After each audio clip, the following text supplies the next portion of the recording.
Hello everyone, আসসালামু আলাইকুম।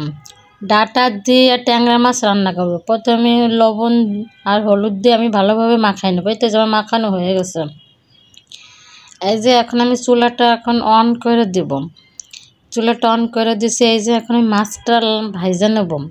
ট্যাংরা মাছটা আমার অনেক পছন্দ। এই যে ভাজা হয়ে গেছে, এখন আমি উঠাই নেব। সেই তেলে আমি পেঁয়াজ কুচি দিয়ে দিলাম। পেঁয়াজ কুচিটা আমি একটু হালকা ভাজা নেব।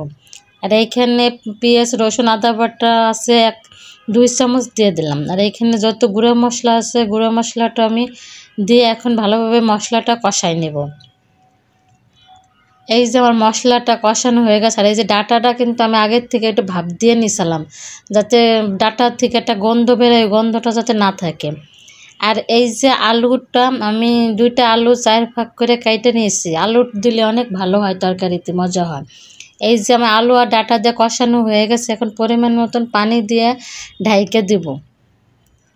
এই যে পরিমাণ মতন পানি দেওয়া হয়ে গেছে, এখন আমি ঢাইকে দেব। ঢাকার পরে আপনাদের দেখাবো যে কেমন হয়েছে। এই তো যে মাছটা আমি ভাইজে রাখছি, এই মাছটা এখন দিয়ে দিলাম তরকারির সব। এখন পরিমাণ মতন পানি দিয়ে দেব। জলটা আপনাদের পছন্দ অনুযায়ী দেবেন।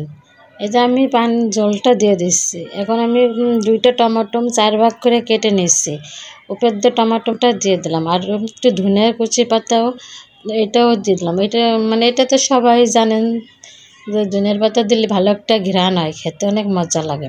কতক্ষণ নাড়াচাড়া দিয়ে তরকারিটা আমি নামাই নিব, কিন্তু খেতে অনেক মজা ছিল। এই ট্যাংরা মাছ দিয়ে ডাটা দিয়ে আলু দিয়ে এই তরকারিটা আমার অনেক পছন্দ। কি বলবো, আমার এত পছন্দ এই তরকারিটা, আমার খেতে অনেক ভালো লাগে। এই জন্য আপনার ভাইকে বলছি যে ট্যাংরা মাছ আর ডাটা আলু কিনে আনতে, যে আমি আমার খাবার মন চাইছে, এত মন চাইছে তরকারিটা। আমার এত অনেক পছন্দ। এক তো এই যে আমার তরকারিটা এখন নামাই নেব।